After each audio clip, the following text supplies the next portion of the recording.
Hello, എല്ലാവർക്കും ബയോസ്റ്റിന്റെ HSA natural science ക്ലാസ്സിലേക്ക് സ്വാഗതം. ഇന്ന് നമ്മൾ ഡിസ്കസ് ചെയ്യുന്നത് മൊഡ്യൂൾ 6-ലെ ക്രോപ്പ് ഇംപ്രൂവ്മെന്റ് ടോപ്പിക്കിലെ ബ്രീഡിംഗ് മെത്തേഡിൽ വരുന്ന പ്ലാന്റിന്റെ ഇൻട്രൊഡക്ഷനും അക്ലമറ്റൈസേഷനുമാണ് ഇന്ന് ഡിസ്കസ് ചെയ്ത് പോകാം.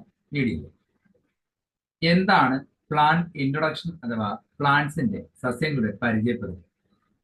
പുതിയ ക്യാരക്ടർ സ്വഭാവ സവിശേഷതയുള്ള ചെടികളെ മറ്റു രാജ്യങ്ങളിൽ നിന്നോ മറ്റു പ്രദേശങ്ങളിൽ നിന്നോ നമ്മുടെ രാജ്യത്തിലേക്കോ നമ്മുടെ പ്രദേശത്തിലേക്കോ പരിചയപ്പെടുത്തുക അല്ലെങ്കിൽ കൊണ്ടുവരുന്ന രീതിക്ക് പറയുന്ന പേരാണ് പ്ലാന്റ് ഇൻട്രൊഡക്ഷൻ എന്ന് പറയുന്നത്. അത് ആ ചെടി എന്നുള്ളത് മുൻപ് ഈ നാട്ടിൽ അല്ലെങ്കിൽ നമ്മുടെ രാജ്യത്ത് ഉണ്ടായിരുന്ന ഒരു ചെടി ആയിരിക്കില്ല, പുതുതായിട്ട് കൊണ്ടുവരുന്ന അല്ലെങ്കിൽ പുതിയൊരു ക്യാരക്ടറുള്ള ചെടിയായിരിക്കും ഇങ്ങോട്ട് കൊണ്ടുവരുന്നത്. അപ്പൊ മുൻപ് വളർത്തിയിട്ടില്ലാത്ത, മുൻപ് ആ പ്രദേശത്ത് കാണപ്പെടാതിരുന്ന ഒരു സസ്യത്തെ ആ പ്രദേശത്തേക്ക് കൊണ്ടുവരുന്ന രീതിയാണ് പ്ലാന്റ് ഇൻട്രൊഡക്ഷൻ എന്ന് പറയുന്നത്.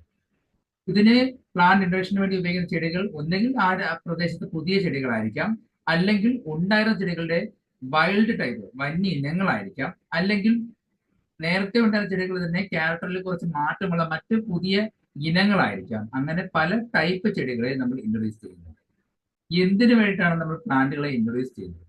ഒന്ന്, വിളവ് മെച്ചപ്പെടുത്താൻ, ഈൽഡ് കൂട്ടാൻ. പിന്നെ ജേംപ്ലാസൻ കളക്ഷനിലൂടെ അതിന്റെ ജനിതക രൂപങ്ങൾ അല്ലെങ്കിൽ ജനിതക ക്യാരക്ടേഴ്സിന്റെ സ്വഭാവം വർദ്ധിപ്പിക്കാൻ വേണ്ടി, ആ ഒരു ജേംപ്ലാസൻ കളക്ഷൻ എസ്റ്റാബ്ലിഷ് ആക്കാൻ വേണ്ടിയിട്ടാണ് പ്ലാന്റ്സിനെ ഇൻട്രൊഡ്യൂസ് ചെയ്യുന്നത്.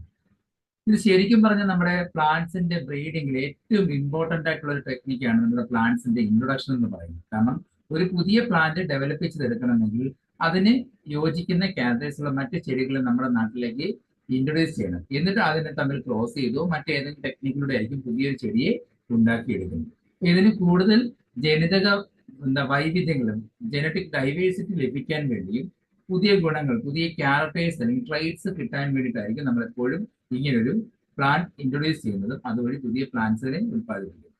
ഫോർ എക്സാമ്പിൾ ആയിട്ട് IRRI, ഇന്റർനാഷണൽ റൈസ് റിസർച്ച് ഇൻസ്റ്റിറ്റ്യൂട്ടിന്റെ IRT പോലുള്ള പല നെല്ലിനങ്ങളിൽ നമ്മൾ ഇന്ത്യയിലേക്ക് കൊണ്ടുവന്നു. അതിൽ നിന്നും സെമി ഡോർഫായിട്ടുള്ള ജയ്യാരത്ന പോലുള്ള മറ്റ് നെല്ലിനങ്ങളെ ഉത്പാദിപ്പിച്ചെടുത്തിട്ടുണ്ട്. അതൊരു ഇൻട്രൊഡക്ഷന്റെ ഫലമായിട്ടുണ്ടായ പുതിയ പ്ലാന്റ് ആണ്, അല്ലെ? അപ്പം ഒരു പ്ലാന്റിനെ ഇൻട്രൊഡ്യൂസ് ചെയ്തിട്ടാണ് അതിൽ നിന്ന് മറ്റൊരു പ്ലാന്റ് നമ്മൾ ക്രിയേറ്റ് ചെയ്തത്. അതുപോലെ റഷ്യയിൽ നിന്നുള്ള സൂര്യാന്തിയുടെ കാട്ടിനങ്ങളുടെ ഒരു ഇൻട്രൊഡക്ഷൻ, തമിഴ്നാട്ടിലെ എണ്ണപ്പനയുടെ ഇൻട്രൊഡക്ഷൻ ചെയ്തിട്ടുണ്ട്. അതെല്ലാം എക്സാമ്പിൾ ആയിട്ട് പറയാം. പ്ലാന്റ്സിന്റെ ഇൻട്രൊഡക്ഷൻ പ്രധാനമായി രണ്ട് തരത്തിലാണ്: പ്രൈമറി ആൻഡ് സെക്കൻഡറി ഇൻട്രൊഡക്ഷൻ. പ്രാഥമിക, ദ്വിതീയ ഇൻട്രൊഡക്ഷൻ ആണ് രണ്ട് തരത്തിലുള്ളത്. നമ്മൾ ഓരോന്നും എന്താന്ന് നോക്കാം. എന്താണ് പ്രൈമറി ഇൻട്രൊഡക്ഷൻ? നമ്മളൊരു പുതിയ പ്ലാന്റിനെ ഇന്ത്യയിലേക്ക് ഇമ്പോർട്ട് ചെയ്തു, ഇൻട്രൊഡ്യൂസ് ചെയ്തെന്ന് സങ്കല്പിക്കുക. ആ ഇൻട്രൊഡ്യൂസ് ചെയ്ത പ്ലാന്റിന്റെ ക്യാരക്ടറിനോ ജനറ്റിക് കോൺസ്റ്റിറ്റ്യൂഷനോ ഒരു മാറ്റവും ഇല്ലാതെ അതേ പ്ലാന്റ് തന്നെ കൾച്ചർ ചെയ്യുകയും അതേ പ്ലാന്റ്സിനെ വീണ്ടും റീജനറേറ്റ് ചെയ്ത് മൾട്ടിപ്ലൈ ചെയ്ത് എടുക്കുകയും ചെയ്യുന്ന ടെക്നിക്കാണ് പ്ലാന്റ് പ്രൈമറി ഇൻട്രൊഡക്ഷൻ എന്ന് പറയുന്നത്. ഫോർ എക്സാമ്പിൾ ആയിട്ട് പറയുന്നത് IRT. നമ്മൾ നേരിട്ട് ഫിലിപ്പീൻസ് ഇറക്കുന്നത് ഇത് IRT അതുപോലെ തന്നെ യൂസ് ചെയ്യുന്നുണ്ട്. IR20, IR34, IR50 ഇനങ്ങളൊക്കെ, നെല്ലിനങ്ങളൊക്കെ അതേപോലെ തന്നെ ആ ക്യാരക്ടറിന് ഒരു മാറ്റമില്ലാതെ IRT വെച്ച് അതിന്റെ ഈൽഡ് കൂട്ടുന്നുണ്ട്. IR50 എന്നൊരു നെല്ലിനെ കൊണ്ടുവന്നിട്ട് ആ IR50 എന്ന നെല്ലിന്റെ ഒരു ക്യാരക്ടറിനും മാറ്റം വരാതെ അത് തന്നെ കൾച്ചർ ചെയ്ത് പോകുന്ന ടെക്നിക്കാണ് പ്രൈമറി ഇൻട്രൊഡക്ഷൻ എന്ന് പറയുന്നത്. അതുപോലെ നേരത്തെ പറഞ്ഞ മലേഷ്യയിൽ നിന്ന് കൊണ്ടുവന്ന എണ്ണപ്പനയുടെ ഇനങ്ങൾ, അതിനൊരു മാറ്റവും വരുത്താതെ അതേ ഇനങ്ങളെ തന്നെയാണ് ഇവിടെ ഉപയോഗിക്കുന്നത്. മലേഷ്യയിൽ നിന്ന് ഇറക്കുന്നത് മഷൂരി അരി, ആ അരിക്കും ആ അരിയുടെ ക്യാരക്ടറിന് മാറ്റം വരാതെ അതേ ക്യാരക്ടറുള്ള ചെടിയെ തന്നെയാണ് ഇന്ത്യയിൽ ഇപ്പോഴും യൂസ് ചെയ്യുന്നത്. അതെല്ലാം പ്രൈമറി ഇൻട്രൊഡക്ഷനിൽ വരുന്നത്. അപ്പോൾ എന്താണ് സെക്കൻഡറി ഇൻട്രൊഡക്ഷൻ? ഇങ്ങനെ ഇൻട്രൊഡ്യൂസ് ചെയ്തൊരു വെറൈറ്റിയെ മറ്റൊരു വെറൈറ്റിയുമായിട്ട് തമ്മിൽ ക്രോസ് ചെയ്യുകയോ അല്ലെങ്കിൽ ആർട്ടിഫിഷ്യൽ ഹൈബ്രിഡൈസേഷൻ നടത്തിയിട്ട് അതിൽ നിന്നും ഒരു പുതിയ വെറൈറ്റി ഉണ്ടാക്കിയെടുക്കുന്നു.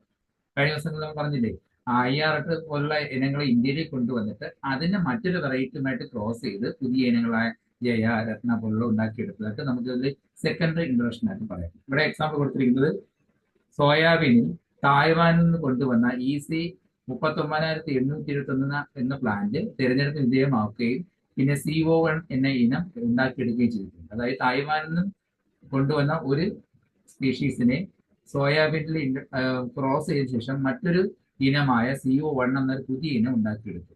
രണ്ട് ഇനങ്ങളെ തമ്മിൽ ക്രോസ് ചെയ്യിപ്പിച്ചിട്ട് പുതിയ ഇനം ഉണ്ടാക്കിയെടുക്കുന്ന ടെക്നിക്കാണ് സെക്കൻഡറി ഇൻട്രൊഡക്ഷൻ എന്ന് പറയുന്നത്. നെല്ലിൽ അതുപോലെ ASD4ഉം IR20ഉം ASD4 എന്ന രണ്ട് തരം നെല്ലിനങ്ങൾ തമ്മിൽ ക്രോസ് ചെയ്ത് പുതിയ ഇനമായ CO44 എന്ന ഇനം ഉണ്ടാക്കിയെടുത്തത് സെക്കൻഡറി ഇൻട്രൊഡക്ഷൻ ആയിട്ട് പറയും.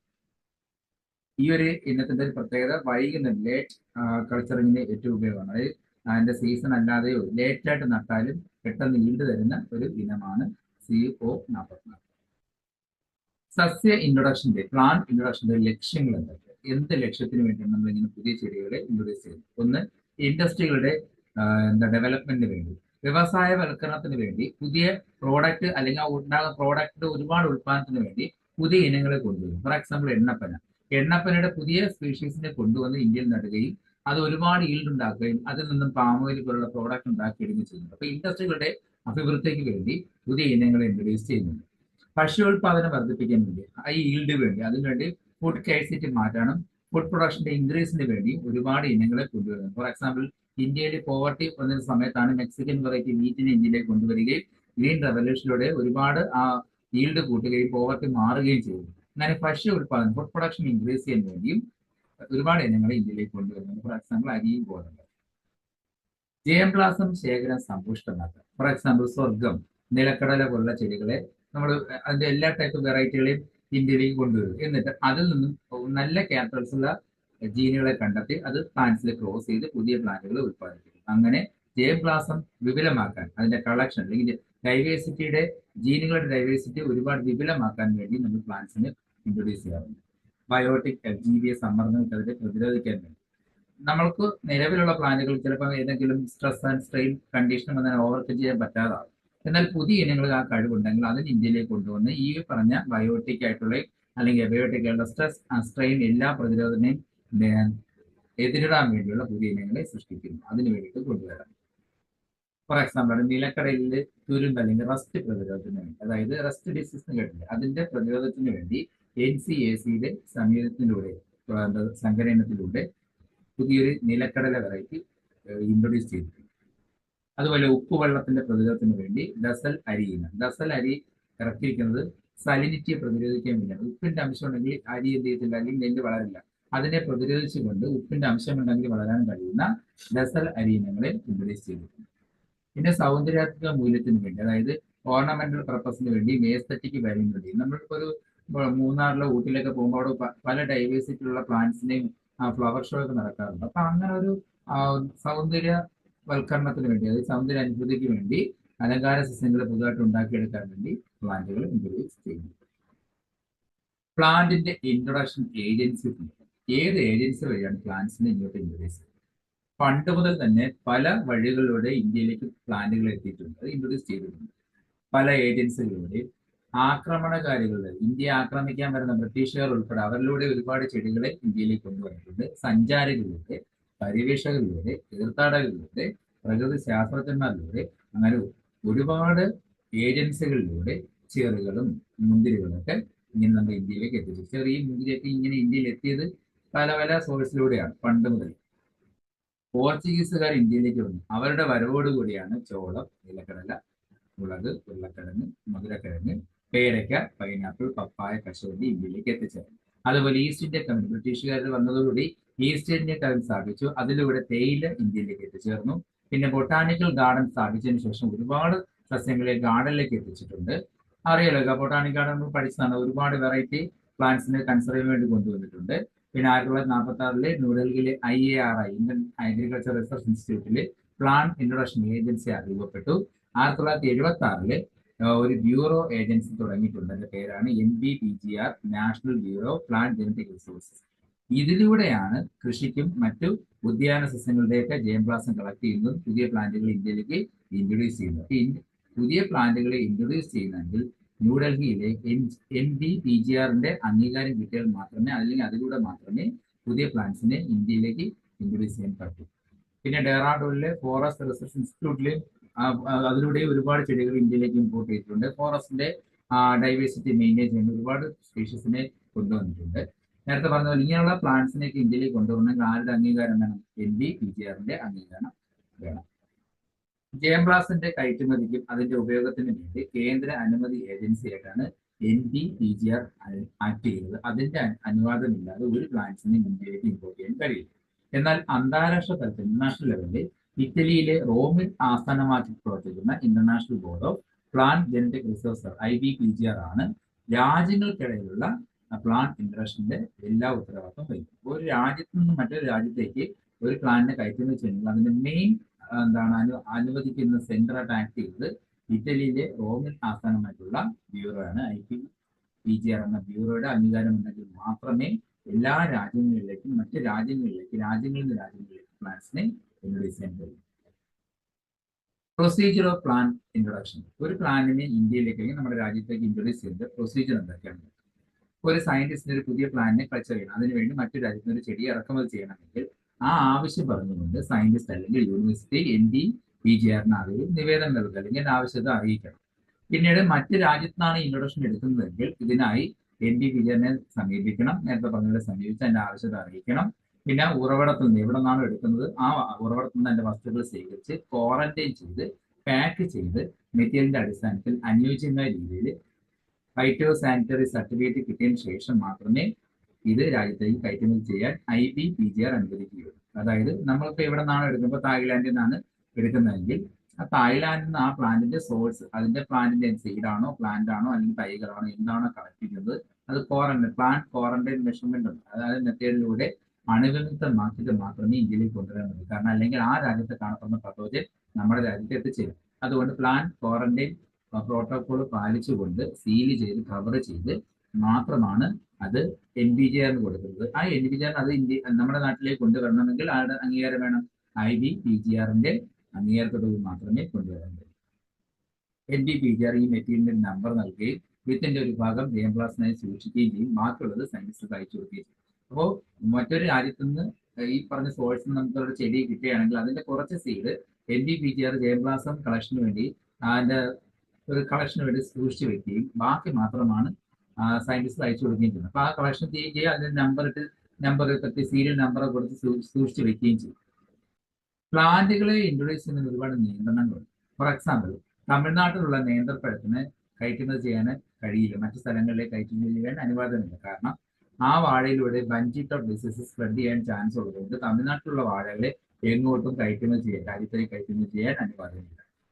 പിന്നീട് ആഫ്രിക്ക, സിലോൺ, വെസ്റ്റ് ഇൻഡീസ് തുടങ്ങിയ രാജ്യങ്ങളിൽ നിന്നും കൊക്കോ, അതുപോലെ ഓസ്ട്രേലിയയിൽ നിന്ന് കരിമ്പ്, അർജന്റീനയിൽ നിന്നും സൂര്യകാന്തി ഇറക്കുമതി ചെയ്യാൻ നമുക്ക് അനുവാദമില്ല. കാരണം അവിടെ നിന്നുള്ള ഏതെങ്കിലും പത്തോജൻസ് നമ്മുടെ ഇന്ത്യയിലേക്ക് ചേർന്നാൽ അത് മറ്റു ക്രോപ്സിനൊക്കെ പ്രശ്നമായി തരും. അതുകൊണ്ട് മറ്റു രാജ്യങ്ങളിൽ, ഈ പറഞ്ഞ രാജ്യങ്ങളിൽ നിന്ന് Africa, Ceylon, west Indies, Australia, Argentina പറഞ്ഞ ഈ പറഞ്ഞിരിക്കുന്ന സ്ഥലങ്ങളിൽ നിന്നുള്ള ക്രോപ്സിനെ ഇന്ത്യയിലേക്ക് ഇറക്കുമതി ചെയ്യാനും അനുമതി ഉണ്ട്.